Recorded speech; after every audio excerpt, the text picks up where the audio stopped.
Hello, MotoAmerica fans. This is Paul Carruthers, the communications manager I almost said Cycle News for God's sakes, of MotoAmerica. And I'm joined as always by my partner in crime, Sean Bice, who's back in Ohio.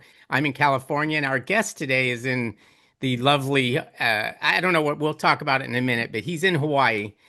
And his name is Tim Estenson. He's the owner of Estenson Racing, which is an AFT American flat track team. And he's also got a young boy with a lot of promise, a rising star in our Talent Cup series, and that's Sam Drane. Before we get started on motorcycle racing, I binged read your book. I bought it yesterday morning and I finished it this morning and I read it nonstop. Finally had to go to sleep last night, but I woke up this morning and finished it. And I mean, what I would have had no idea, right? I mean, here you're this hugely successful businessman, nice guy, really have your shit together. And then when I read that book, I was like, holy cow, what this man has been through. No, I mean, I'm not addicted to anything that I know of. But if you were addicted to something and you needed some help or you needed some inspiration and you read this book, I mean, it's gotta help so many people that you told your story like this. And it also takes a lot of balls to tell a story like that. So let's get started a little bit with that. And I mean, you had alcohol problems, you had some drug problems, but throughout it all, there was always some sort of link to motorcycling. It seemed like you raced as a youth. You raced even when you were going through your big troubles. Obviously, you weren't doing drugs or drinking when you were racing motorcycles, but other Right. than the time you were on the bike, you were all about it. Tell us, I mean, it's a crazy story. Yeah, Paul, number one, thank you for reading it. And then number two, you actually still had me on the show today. So that's a good thing too. So I wanted you on the show more after the book, honestly. yeah, it's amazing. When I read the book now, I'm 67 years old. So for me, kind of a premise of it is it's 67. I started writing it when I was 64. At 64, looking back at an 18-year-old, and that's really at 18, just before 19, is when I you know, thank goodness, and with a lot of help, I was able to quit drinking.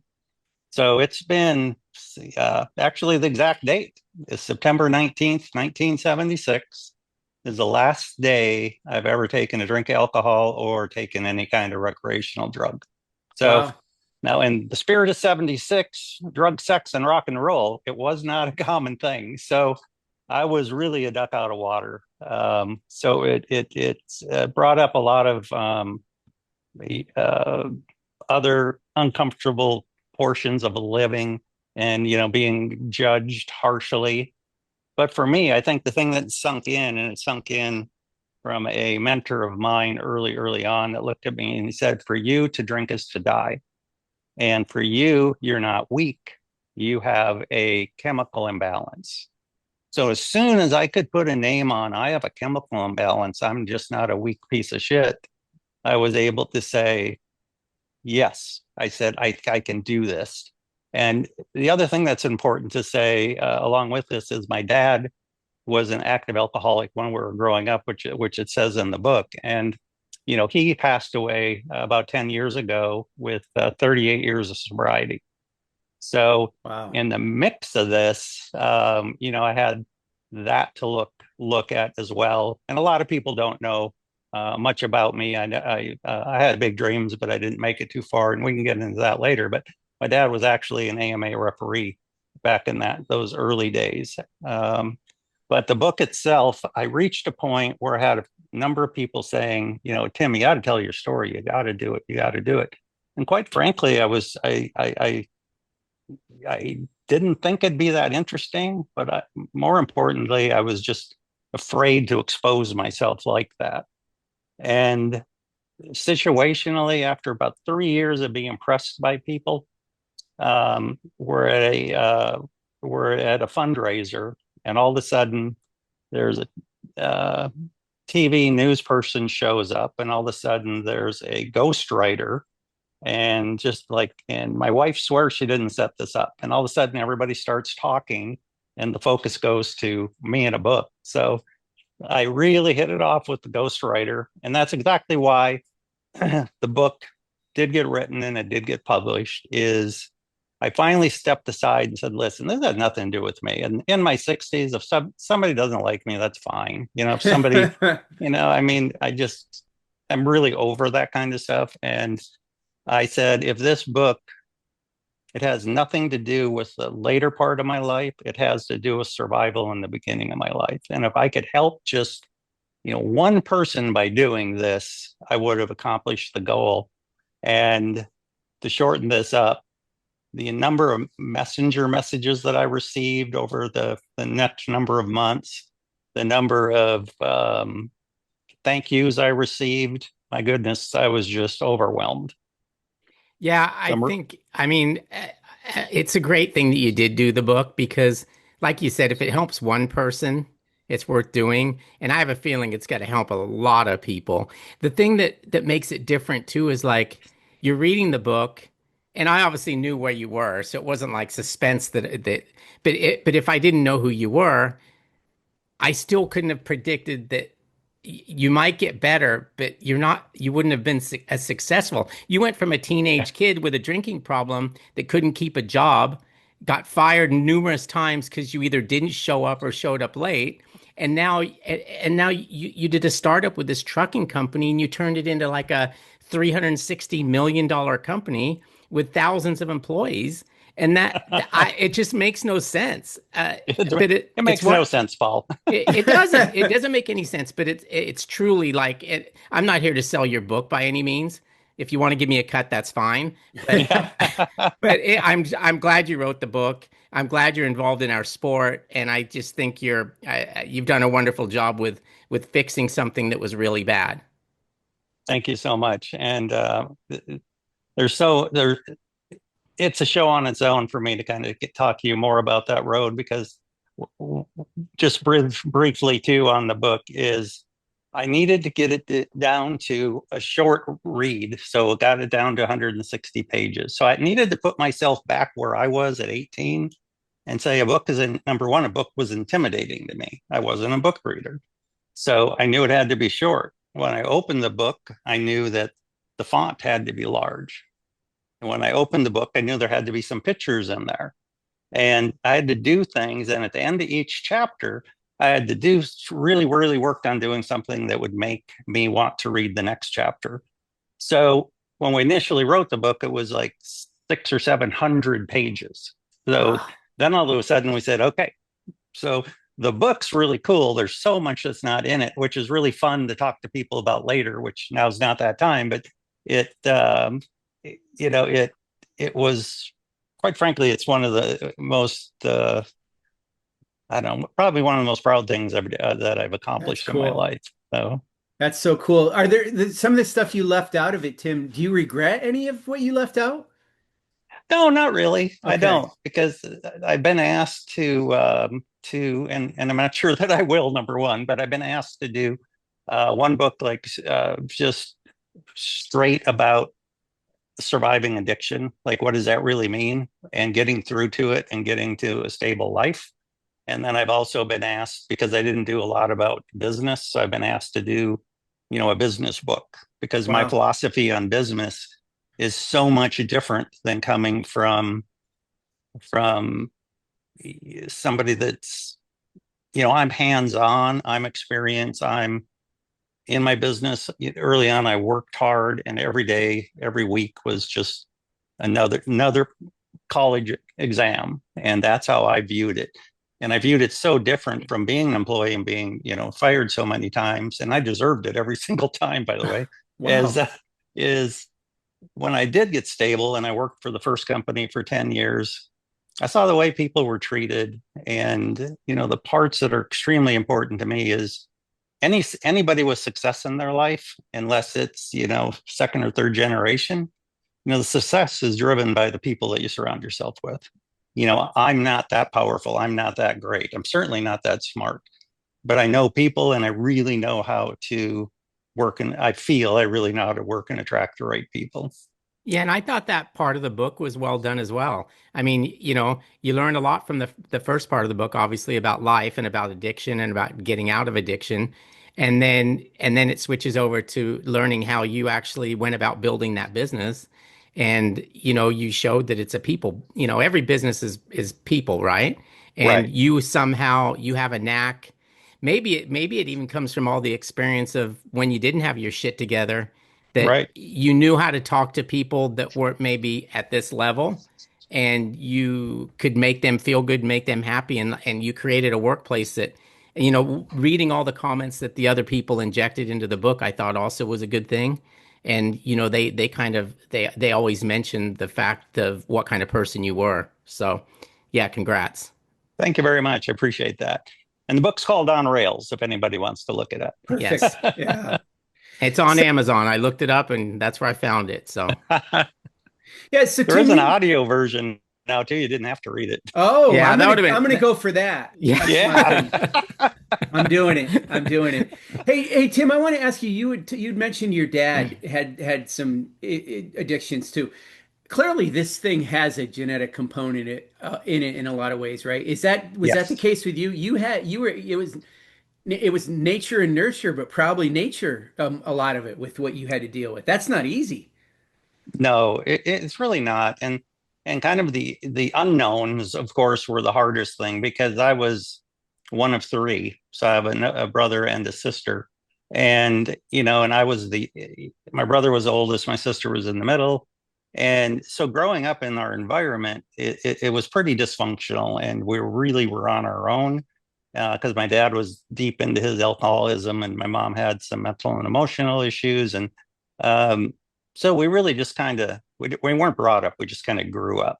But Wow. so through that, we just didn't have the tools. But so the tools through this, when my dad did come into sobriety, really was the fact that we learned that it is a disease, just like a diabetic or something. You need to, there's forms of ways to take care of yourself. So, with that said, it does pass generation to generation. Sometimes it might skip two or three generations. So my brother and sister aren't addictive, and I am. So it's Wow. like, why? We have no idea, so, but it is very, very true. And everybody will argue the fact, well, is it a weakness? Is it this or is it that? And that's fine. They can do that, and everybody can have their opinion. But in fact, for me, and I can only speak for me, it is carried on, and it's we'll see what happens in my own family. I'm an older parent and have two kids, so hopefully they'll be okay. Yeah. All right, well, let's turn the page here a little bit and we'll go start talking about some motorcycle stuff.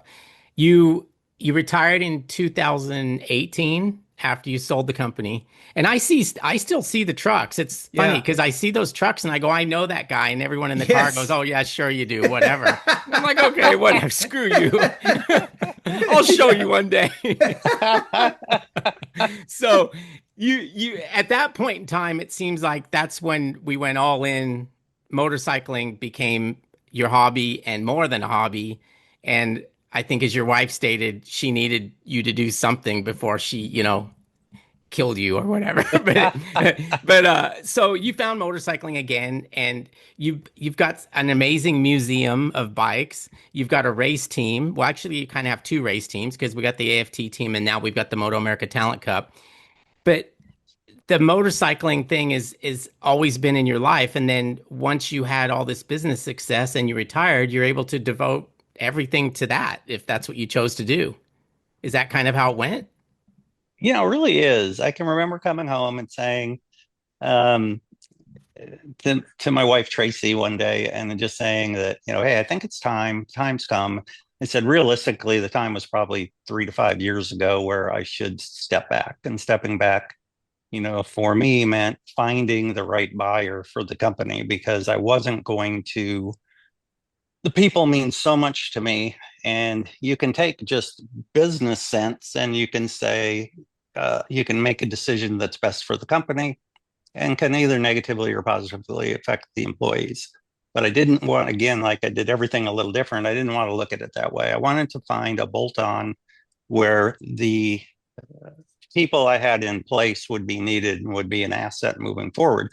So my goal was to find somebody outside of our specific industry that was getting customer pressure, which was quite common, to have a extended form of service. So what I was fortunate enough to do is there was a public company out of Chicago that ran containers, and they owned the containers, ran them in and out of different countries. And so when they hit the land in the United States, they would be handled by outsourced trucking companies.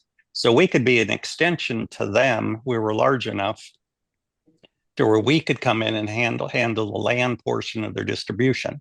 And then with their large customers, Fortune 100 companies, they all had what's needed. It's called a dedicated contract service. And really all it means is a company that provides the driver, the tractor, the trailers, and all of the technology, to run their distribution. So it can even be final mile. So we had that piece. We did all the things I just mentioned. So we were a real clean bolt-on to them.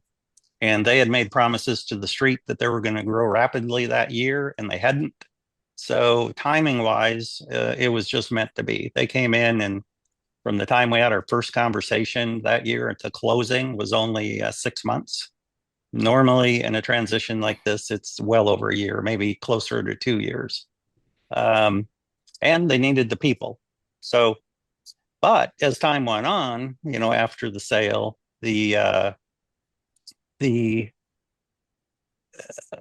started taking their fundamentals of business and applying them back into our division because they left it separate. So I stepped away after a year. I stayed on and did the transition for a year and stepped away. And since then, a number of those employees have moved on to new opportunities. So when you say, are you totally retired? Well, everybody believes I'm retired, but I actually own a part owner of another trucking company that's out of Las Vegas, Nevada, called Truline, Truline, Truline Corporation. Oh, I've seen those too. Yeah. So those are all ours as well. So now, so I started getting calls from these people, and they said, well, what are you doing? And there's a whole nother story. I started a medical company too. But so going back into this is, they said, well, we want to come back. We want to do something. I said, I'm not getting back in the trucking. I'm just not doing it. And then finally, my actual leadership group started to call. So I said, all right, well, Truline was a traditional truckload carrier, meaning you call, you want to move something, we'll give you a rate, and you say yes or no. Well, we transitioned Truline to a dedicated company like Estenson was after all the non-competes were long gone. So that company has been doing, quite well and growing pretty significantly the last number of years. And each time we land a significant piece of new business, we've been fortunate to where past employees have just come on and taken those positions. So it's been relatively easy. And normally people are your biggest problem, right? So we've been very blessed that way. So that's kind of the trucking side. Yeah, Tim, I want to ask you about that. So this is, forgive me, but I got to make it a little bit personal. So I live about a half an hour from Columbus, which logistics are huge in Columbus. I mean, we always used to make a thing about, 60% of the nation is within, 4 hours, whatever, 6 hours, whatever it is. Did you have any like logistic involvement in Columbus? Yes. Okay, I figured you probably did. Yeah, we were when Estenson was sold, we were in 38 bases in 38 states, and then we had 164 operating locations. Wow. So what an operating location means is, say we were at, as an example, a big customer, my biggest customer was Home Depot. So we'd be at a Home Depot distribution center, maybe in Pittsburgh, or maybe, maybe in Columbus for that matter. And then we would handle the deliveries from that distribution center out to all their stores. And so it spread out. The trailers, as an example, there was thousands and thousands and thousands of 53-foot van trailers and flatbed trailers as well. They're just not, all logoed up. So the cost of money when the company bought it to, remark all of the trailers was incredibly expensive. So they decided just to continue to run them. Plus, the other reason they did that is we were very fortunate to have the main reason, quite frankly, they did is we were very fortunate to have a very strong name within the industry. So, we came up as one of, really a non-existent company. And through this niche market called dedicated contract services, we were up, or I was up just against the big guys. I was up, the JB Hunts of the world, the Schneiders of the world. I mean, these are Swifts of the world. These were my day in, day out customers. So I was selling just against these guys. And so after, 15 years of hard work, we were recognized as the fourth largest logistics company in the U.S.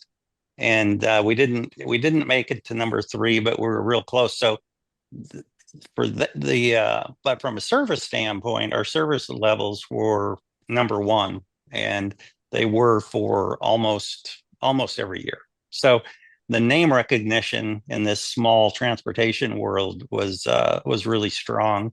They wanted to leave on the trailers. They wanted to leave Estenson Logistics. Makes sense. Yeah. Yeah. So with this off racing again. Yeah, I know. With this motorcycle thing, what came first? Your team or your collection of bikes? Or what at least did you start with? Great question. Well, yeah, didn't you race also? Yeah, he did. Tim, you raced. So yeah, I did. go back there a little bit. Sorry, Paul, I wanted to even start that's there. good. Yeah. Okay. Oh, that's okay. Sure. Yeah. So growing up, my father, got into recovery. He worked, and he always had worked at AT&T, and the secondary business was a Yamaha dealership called Power Products. So Power Products was in Fargo, North Dakota. My brother was very involved in it as well. He ran and operated the shop starting at about, really from about 16 years old and beyond. He was one of these guys that could fix anything. It didn't matter what it was, and he still is today. And so I just grew up rolling around on the floor in a Yamaha dealership and, knocking stuff over, getting in trouble. And so I would make stuff back there.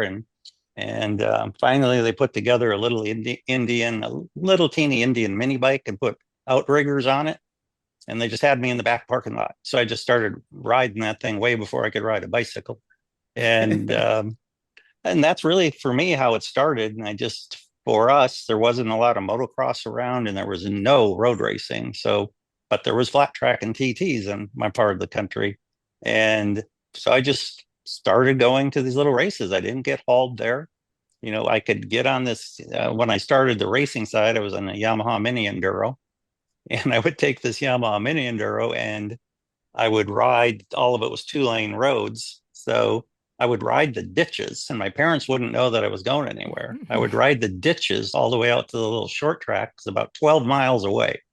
And then I'd get out there and I didn't have any gas. So people would just give me gas and somebody else would pay my entry. And that's how I started racing. Wow. And then I get home. Eventually my mom found out what I was doing and she'd get mad and not so much that I raced, that I went that far alone. And then, my brother got into it and we both started racing. It was called the Badger Circuit back in, I don't know if you remember that name, but back in the days, it was a Midwest, through Illinois and, Wisconsin, Indiana, Dakotas, Iowa, up all through that area called the Badger Circuit. So, we started racing that, and it got to the point where my brother decided to quit racing and be my mechanic. And so I was very fortunate because he was so good and at that. And in that area, it's I had a lot of local success, like a lot of folks do, and then you see the dream,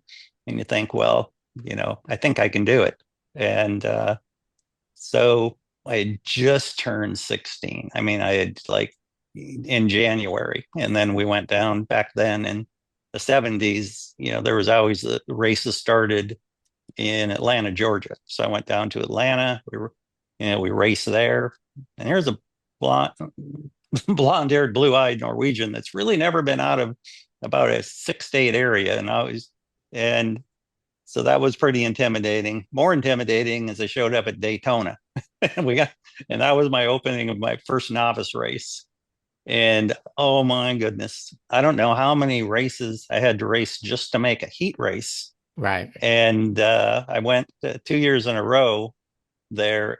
And at that track, I never did make a heat race.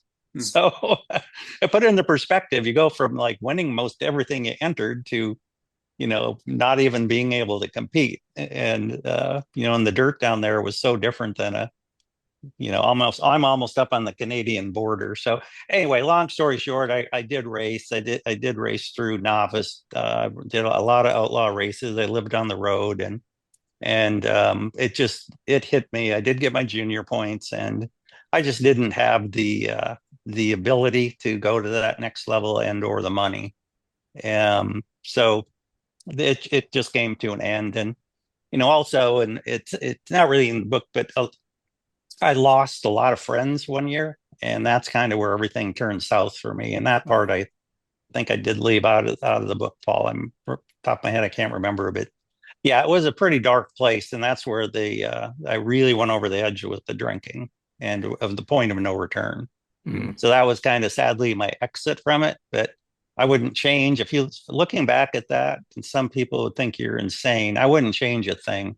I had so much fun growing up. I had so much fun racing motorcycles, and I would watch, and I just had my heroes, and I just sit there and wait for the cycle news to come, and I just it was everything to me. And being in the tundra, I also raced snowmobiles, and I raced a Oh, little for Polaris. yes. Yeah, I raced for Yamaha? Polaris. Oh, No, it was it actually Polaris Yamahas? then. No, Oh, yeah, okay. they didn't give. Yeah, Polaris stepped up and gave me sleds, but back then it was snowbanked, car tracks. We didn't do ice and that kind of thing. That's So right. yeah, I did quite a bit of that as well. And anything that would go fast, I would ride. It's just loved it. And then I had to wake up, and the stepping away part is what I don't talk about a lot. Is I had to almost amputate. I had to close the door on motorcycles because it was too painful to actually, see where I wanted to be. But no, I didn't have didn't have the money, most likely didn't have the talent. And I turned my obsession for winning into my business life. And I did that for my career. And then that was really my childhood in racing. And then, Well, but from then, there, then of course I'm moving into what happened at retirement. If the selling, the words I should use moving forward is the selling of the trucking company. I came home and I just gone through. I hurt myself a lot when I was young. I left that part out. So by this point, I'd had, I don't know, a few lower back surgeries. Wow. I was still had 2 total hip replacements. I had neck surgery. I've got a cage on 4 vertebrae in my neck. So I fell off a lot. But that was another reason to step away, because they're just like, I don't know how many more impacts physically you can take to, as told. But back to coming home is, my wife said, listen, if you're going to do this, you don't have any hobbies. You have the kids and me. If you're not working or gone in a different state working, you're flying home to go to kids events, or we're going on vacation somewhere, and it's usually work related. And God, I said, I don't know. I said, the only thing I like is motorcycles, but that's in my past. She goes, well, why does it have to be in your past? So she's actually the one that brought it up, and she didn't know anything about motorcycles. So she wasn't in my life. Thank God she didn't know me back then. So she wouldn't have probably been around now. But and that's really where it started. And it started with collection. It started with, well, yeah, I can do something. I said, I really want to look at it, kind of like what racing looks like today and what it means. And I started thinking about the early days of motocross, the early days of road racing, and the early days of flat track. So that's kind of really where I started in my collection. I just slowly started, and I'd start going to auctions, and online, just different platforms that are out there, and look for things and become kind of more educated in it. And then I got a little bit on a buying spree because there's in the beginning of things where you get excited, there's like, oh, if you see it, you like it, if you can get it. And then so I've cleaned that out, but that came first. And then I found I really wasn't becoming like real fulfilled. I was building just an incredible museum of historic motorcycles. But for me, again, it came back to winning. So like I can't really get that feeling that um, from doing this, even as much as I love doing it. And that's where kind of coming back into flat track racing came from. Is the acquisition of some of these bikes almost better? Not better, but owning them is one thing, but the process of getting them, right? Finding it, wanting to get it, and winning it is pretty cool, isn't it? That's by far absolutely the best part. And then the restoration projects on the ones you choose to restore. I mean, it's most people think, oh, that's cool. You restored a motorcycle. Well, no, you don't really understand. This bike came out from this year. These parts are unavailable. This restoration of the simple looking motorcycle just took 3 years. Yeah. And if you do it right, I mean, with all the correct components, it can't, in most cases, it can't be done quickly. Yeah, for sure. Do you have a red mini enduro in the collection? I was going to Oh, say, yeah. Paul. That was my first. Absolutely. That was my first motorcycle as well. Oh, was it really? Yeah, Christmas would have been 72, our first Christmas in America, and Yeah. that was under the tree. So JT, Oh, I love it. JT1. That's what it was. I wish I still had it, but I don't. Yeah, it is. It is pretty cool. I was very fortunate when I started the collection that the motorcycles that I did most of my racing on, they were long gone. I couldn't do anything with the new bike unless I sold what I had. I didn't have money to do that. So my brother went on a hunt without me knowing it, and it I don't it was a few years it took him. He actually found three of my main motorcycles that I had raced that people had bought and just had, you know, in their barn or in their back garage Wow. or whatever. So I was able to get my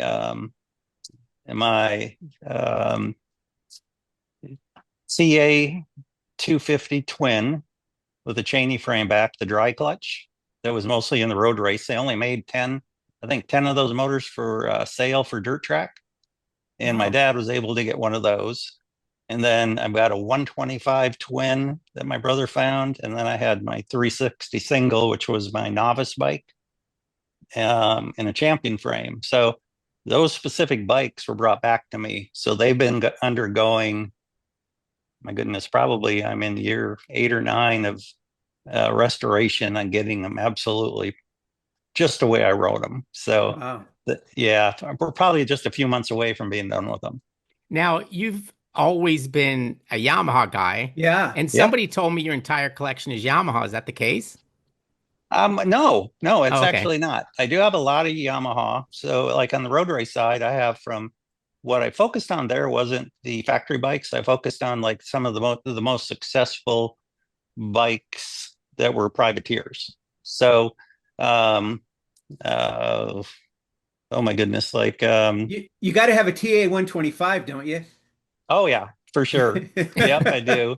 And then Don Vesco had the four bikes, the four major bikes, and well, actually, your dad rode one of them. So I just was able to get Don's actual red and white Yamaha, the 111, Hmm. 111, and then there's the Carruthers bike. There's the what else is in there?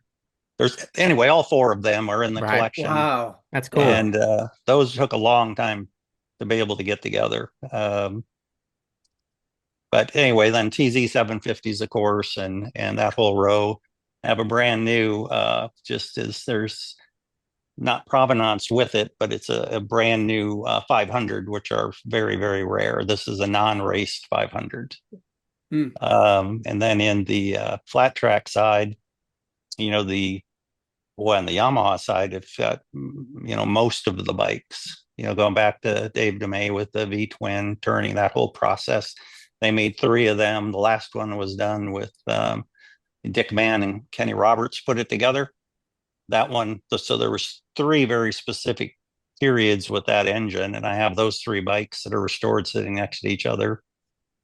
No, really no success, but it was a history of the Yamahas, Right. and that's what's important to me. So yeah, that was the Virago 750, right, Tim? I mean, correct. early days, Yeah, but it was a shaft. You had to make it a chain, right? yeah, and you had to reverse the firing order, and That's yeah, right. it was a big project. So Wow. then then in the early days of motocross, I've got a mixture of from CZs to OSAs to a large collection of Husqvarnas to really documenting the point in time. Really drives a number of motorcycles that are under a certain brand name, not necessarily just to have a bunch more of them. So like in the Hondas, obviously the first year 125 Elsinore, the first year 250 Elsinore. The Yamaha's kind of that same trail of the motocross side. Suzuki is probably from a rarity side one of the most. It's one of 3 bikes together in the world. So I've got the first year that Suzuki built a motocross bike, which was 1966, and Wow. then and they only made 2 of them. So that took years to recreate, and then the next one is the 67 RH 67 Suzuki, which is a twin port. That was a little more common because it was so darn successful. So there's still probably about 16 of those in the world. And then the RH 68 goes into what they thought they were making an improvement on. And the RH 68, there's only 2 in the world that I'm aware of, and Wow. one is in my collection, and one is in a private collection in Indiana. Hmm. And I'm not sure I can say his name, so I won't. But Right. so I drive. That's kind of my drive today. My drive's towards what did it do? What impact did it have on the sport? And how did it take the manufacturer to the next level?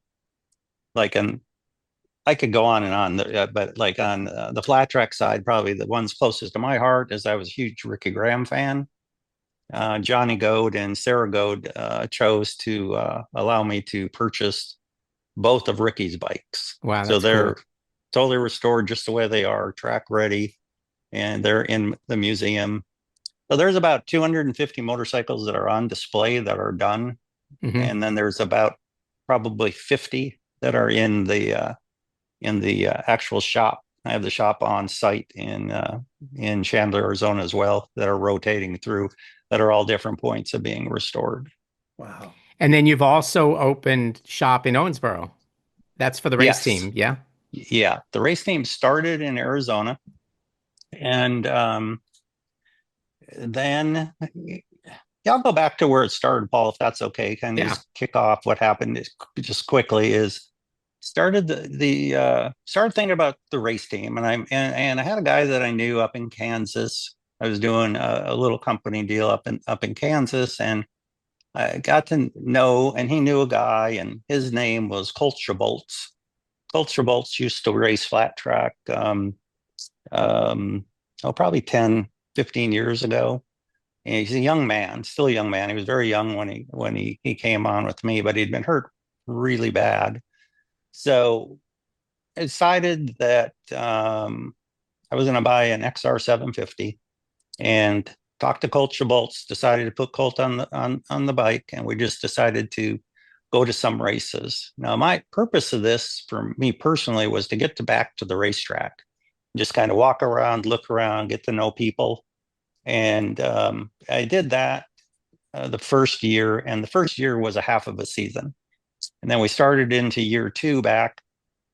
And again, I started the year on the Harley, and all of a sudden I just learned more, and I got a toter truck and just was starting to grow it a little more. I made a rider change, and during the kind of the riders that have ridden my bike, just to throw that out there, would be like Sammy Hulbert, Yep. Jake Johnson, um, Colby Carlisle, obviously the guys I have today, which Dallas Daniel, Tom Yep. Drane. Um, Ronnie Jones, right? Of yeah, course. Ronnie Jones. Ronnie did it with me because we wanted to have him hit so many decades, and That's we right. I Yeah, wanted remember to that. have, yeah. So that was a I lot of fun. Ronnie's a close friend, and I called him the squad father at Road Atlanta, and he just looked at me and started laughing. I said, "You know what it's all about." So yeah, he's a character, he boy. is. It's He he's is. yeah, he knows how to work it, doesn't he? Oh So my Yeah, he God. definitely He does. high energy. Wow. and he's always on. Oh Yeah, man. I've never seen him not on. Exactly, yeah.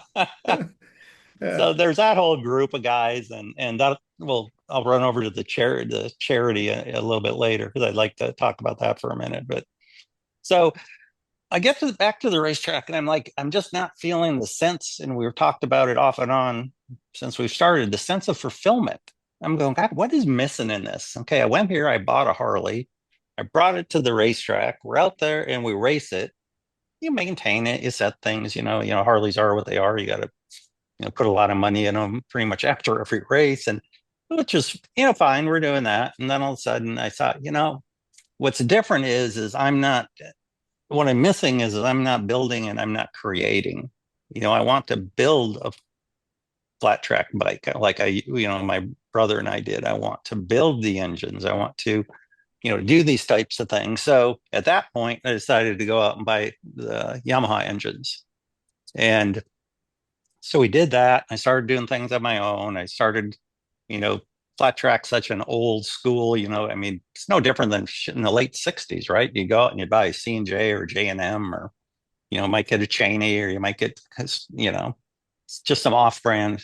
And I said, I don't want to do that. I did it with a J&M and we had some success. I almost, we didn't win a race. We'd gotten second to the Harley, and then it moved on to the Indian, which is another conversation. But on the Springfield Mile, as an example, but first one, the seconds, first one, the last, right? So we lost like maybe like 6 or 8 inches a couple of times, and Yeah. um, but through doing that, I realized then it started to feel better. But what I did realize, and I'm just giving you portions of this, what I realized is where I was trying to go with the way motorcycles are today. I didn't have that talent, because they had, from electronics and all that, it was just way over my head.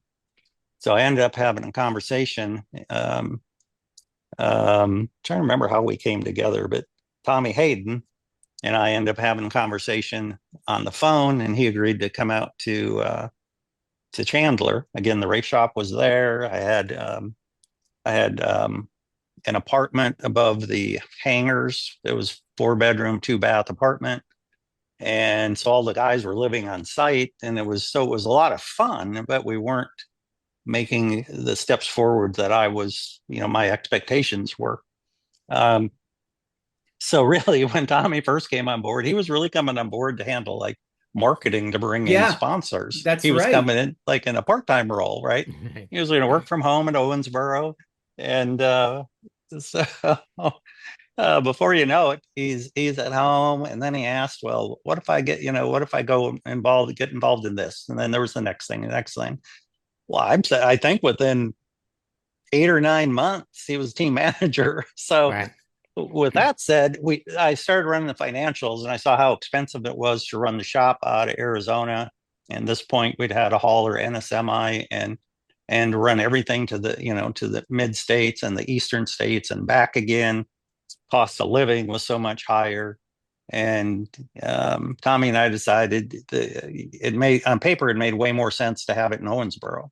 So that's how we ended up in a shop in Owensboro, and it's grown, and it's pretty state of the art for a dirt track um, shop, and probably even for some road race shops. So we're Mm. pretty proud of what we've built there. And then from there is where, again, it gets back to the people, which we'll just kind of gloss over that for now. But we worked really hard at bringing in the right people over the next few years. So this love of and building got a little bit of Yamaha involved back when Keith McCarty was still at Yamaha. Yamaha did a project, and actually a guy by the name of Jeff Palagy. Do you know, Yep. you heard Yes. Jeff's name? Absolutely. So actually Jeff Palagy, who does a bunch of R&D work for Yamaha and still does, is took on for sales like this, build a flat track bike and let's just see what it looks like, use it for marketing, set it next to, Kenny Roberts' bike from 1976, take some photos. And then McCarty took that over and said, well, I'm going to start working and building a flat track bike. So kind of in the midst of that, I was involved and I was being out in Cyprus every once in a while. And the next thing you know, I have that project. So that frame became obviously our platform for a short period of time. And we found out weak points. And again, it wasn't ever made to go out and actively, race and win. So we went from that platform and we moved forward actually all the way to where we are today, which is totally different. Yeah. The only thing is that we still run the same as the few TTs I have every year. Since that bike Jeff built, we've modified it from a standpoint of like swing arm changes, linkage changes, pivot point changes. Geometry of the bikes changed quite a lot. But that bike, we still keep in a corner. We have about half a dozen of them. Keep them in a corner, and whenever a TT race comes, we race it. So we race it. We race them on every TT. Yeah. Wow. So it's the only time we pull those out. And the only reason we do that is we've never lost a TT race. That's right. Yes. Yeah. So we just pull those out. So just this year we're going to be teching one of each, one of the new and one of the old, and then just let Dallas decide which one he wants to ride. Yeah. So within this, all of a sudden the Indian came out. So now here's a beautiful, incredible state-of-the-art, purpose-built dirt bike. I'm like, oh my God, here we go. So now I have, a commuter engine in my bike, for people going 10 miles to work back and forth every day. Yeah. So that was my platform to start with. So we took it on. We hit it head on and we did everything we could. I hit 1 year during the process. We were working with a vendor, and it doesn't seem possible when I say this out loud. We're working with a vendor, and the starting point of the ignition was off. Nobody knew this, so we blew up either on dynos or on the racetrack 16 engines. Oh, 16 engines during one season. Wow. Until we figured out, because we couldn't do it internally yet, we weren't set up, that we figured out what that point was. And so we're leading mile races. I don't know how many races we're leading, and dynamited the motors. So wow. It was just, you want to throw your arms up in the air and quit. And we just said, what we've learned from this is we need to bring everything in-house. And that's where we've gotten kind of where we are today. We pretty much do almost everything in-house. We create it in-house. We might have it made somewhere else. But, and I want to go back and talk about riders and Yamaha accomplishments, but, where we are today is we have a state-of-the-art flat track motorcycle that is, unmatched from its technology side, including kind of the Indian. The V-twin's a different story. I mean, it's very different than the parallel twin, as everybody knows. But this motorcycle that we've got it to the point where it is today, it was really created through a group of road racers. So most of the people that are on my team, probably 70% of them, are road race people. That's true. Yeah. So yeah, this bike, everything we would think would work would be like the total opposite. But today, as it sits, and they're not for sale, first off, but everything on that bike is we've created part numbers for it. We've created, everything's indexed. You could just say, I need all of this to put that bike together, to put that engine together. So that's been part of this process and documented. And so we've documented everything that hasn't worked, and we've documented everything that has worked. So this is the passion for me, and this is really the passion for Tommy. He's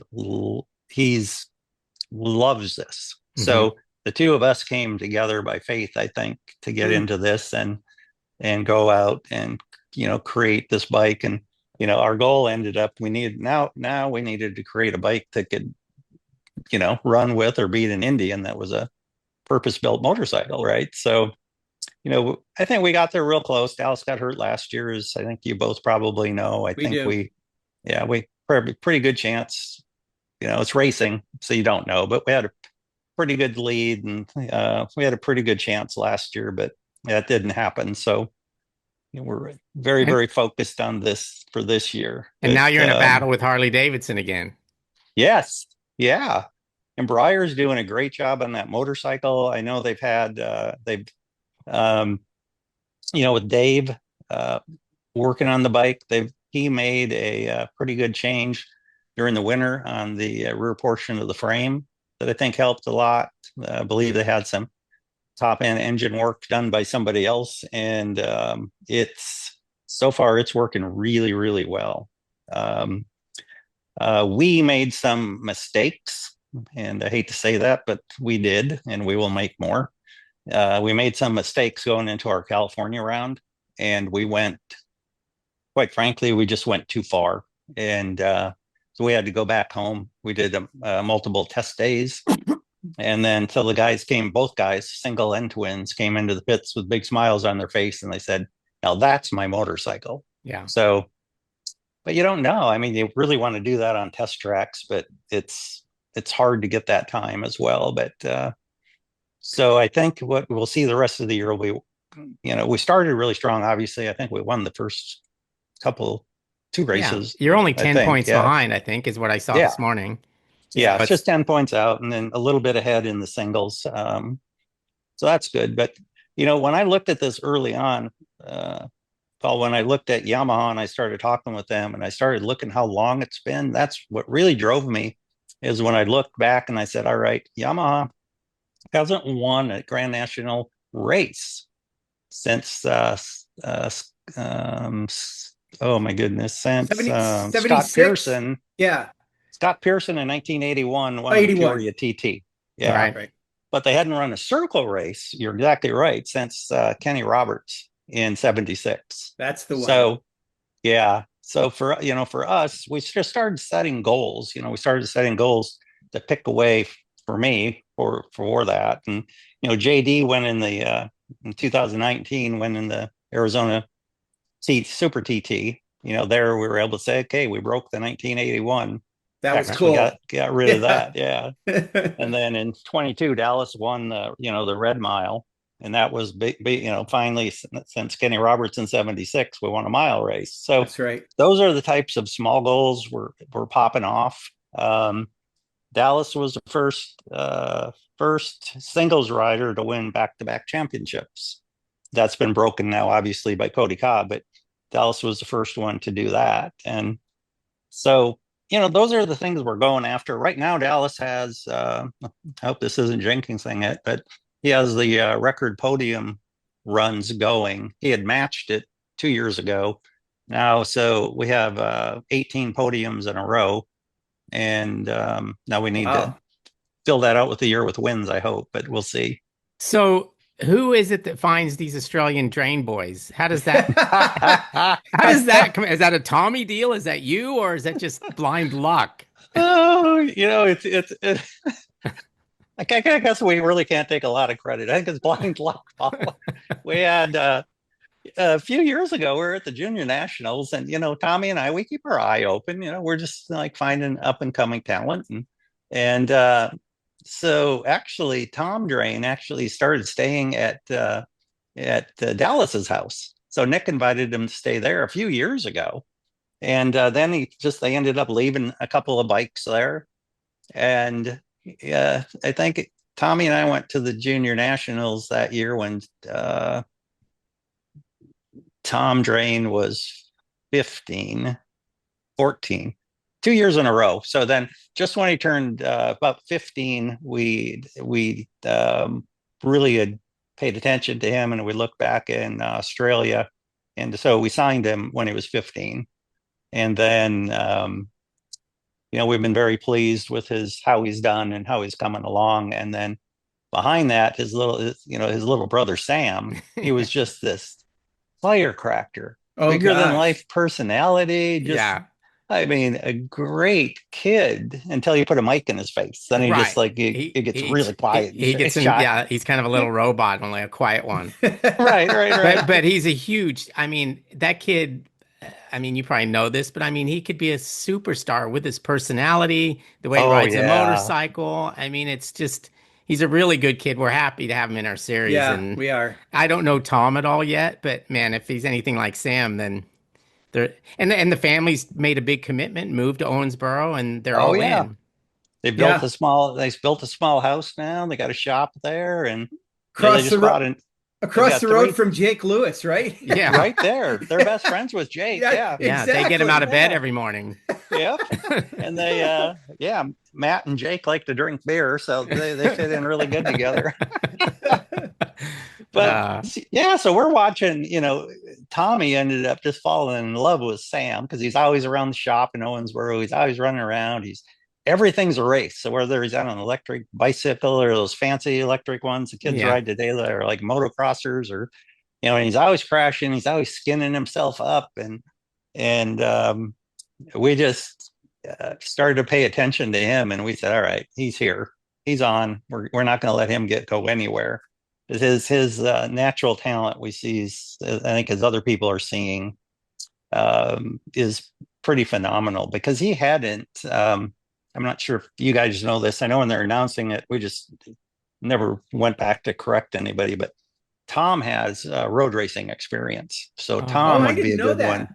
Yeah. Oh, So it's not Sam. So when they talk about he road raced in Australia, it's actually Tom who road raced in Australia. oh, So wow. yeah, so Sam came over here. He'd only raced in a road race once, yeah, I saw that. and I remember that. yeah, that was just tested. We were just kind of testing in Australia. So yeah, so he got on the bike. I mean, he's adapting, pretty well. He'll usually have, well, everybody does. I'm being a little critical, but you can see in certain sectors that he's uncomfortable, and it's going to take him a little time. But he's only raced what, 5 times, 4 times now. That's Yeah, I right. think he's doing just fine. Yeah. So we're gonna So run out of time pretty oh, soon, which is okay. We'll I do got to this jam again in two. sometime. I got to jam in two questions when I can, Paul. But All let me right, know let when I me can do it. first of all, Okay. this will be my closing, but what we would really like to see is an Estenson Raceway Yes, we racing would. semi in our paddock. You at every round, Tommy at every round, maybe the young kid, maybe another guy, and we've got a full MotoAmerica team. I think that's what you need to work on next. I mean, Dallas is a road racer, for God's sake, Tim. he Come is, on. And and he really, you gotta listen to me. I bought the damn book, right? I've chipped in. you know, you never know. I say never, and you've seen me at some rounds this year, right? Yes. Yes. As a Yeah, matter of fact, and I saw you at Road America, and every time I went to talk to you, you were talking to somebody else, or else I was in a hurry. But Yeah, yeah. I saw you, but didn't talk to you. But we've made up for it today. that's right. Now there we are. Paul, I'll say we are. For those listening, we are open, and I love all forms of racing. The cool thing about Moto America is I can wear white shoes there. Yeah. Oh, true. It's a very clean sport. Absolutely. No doubt. The truck driver loves it. Yeah. Yeah. Yeah, for sure. For sure. No, but I appreciate that a lot, and I think the energy that you guys have created, the change really in this last 5 years that I've witnessed. I mean, is just, I know you've been hammering this out for years now. And it's been great all along, but just seeing what's taken place and seeing the viewership here the last while, it's really, really impressive. So hats off to all of you and everything you're doing, and it certainly has my attention. All right, Sean, go ahead. Yeah. I Two was questions. I was just gonna say real quick, we loved when you were in there when you JD and you were doing the stuff with Attack for a while, and then of course when Yeah. Dallas was at New Jersey doing Twins Cup. It wasn't a great weekend for him, but it was cool that he was there, and I'm really happy he did that. Okay, here are my questions. So I'm gonna go back to when I was racing press officer at Yamaha. That's when the FZ07 DT came out. So I remember when Keith was involved in it, and I had a huge amount of interest in it. Bryce Eichelberger was involved in Yep. it. They had Chris Carr ride the bike. I remember at one point out They there. did. Okay, I talked to JD early on, and this is not in any way, Tim, to cast aspersions towards Yamaha, but I knew they said that bike never lacked for power. It just couldn't get the power to the ground. And it feels to me like the difference between that bike and what you guys have in my head is like a light switch. It's like night and day. That bike is so good now. And what made the difference? Because it's the same engine, kind of, isn't it? It is. Yeah, Yeah. it's the same engine. I mean, Okay. like everything we do with this obviously is within the rules, and Yes. it's a production based bike. So the cases, and then on those bikes, the heads are obviously connected to the cases. So, but everything else has just been a work in process. So there is truly, there's not, and I wish I could say there was one or two things that really made the difference, but it's so many different small changes over the last 8 years and millions of dollars spent to get where we are. A lot of it's managed through electronics. A lot of it's gotten to understand we twingled for a few years. I took that away this year.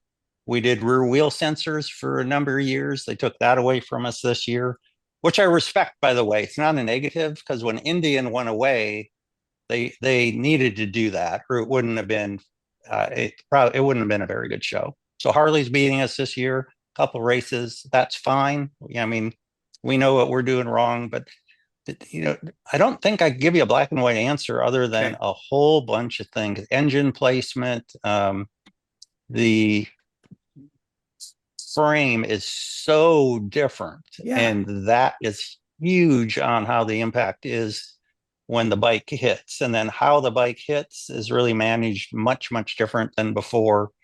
Yeah, I wish it was something that could be used somewhere else, because if we could take what we've created and put it into a race platform somewhere, it'd be an incredible machine to sell. It Yeah. really would. But there's Yeah. just not really the paddock's not big enough for us to invest the money to sell. What would we sell? 10? I mean, Right. it's not there. Right. But if we could find a platform where those bikes could go into multiple different disciplines, whether it was class racing, whether it was MotoAmerica racing, whether it was flat track racing, whatever it is. But Yeah. Okay, the other thing for me, and just before that, I'm going to give a preamble that this, Tim, and I'm sure Paul does too. We got a shout out to Mr. 22 today. I shot my 22 rifle in honor of Dallas Daniels' birthday today. So today, so we got to talk about your guy who every time I see him, I'm like, come and road race, dude. Come and see us. I love that kid so much. Okay. Great Yeah. road racer. Yes, he is. He absolutely Yeah. is. Very good. Okay, real quick. So, I want to ask you about Tommy, and I got to know Tommy better when Garrett Gerloff got hurt at Daytona that year, and Tommy raced for a while with us in Supersport when I was at Yamaha. And I still don't know Tommy very well, even though I think I do. He is so different than you, Tim. Your personality is completely different. I saw him at, I think it was either Road America or Road Atlanta. I can't remember. And I hadn't seen him. I gave him a hug, and it was almost all he could bear to just accept that hug. He's just not comfortable with that stuff. But he's obviously, what he talks to you, he doesn't ever say very much. He's not very expressive, but he's an No. incredible guy. So I don't know. It's like you guys really must hit it off well for whatever reason. Why is that? What do you see in him? What do you see in him?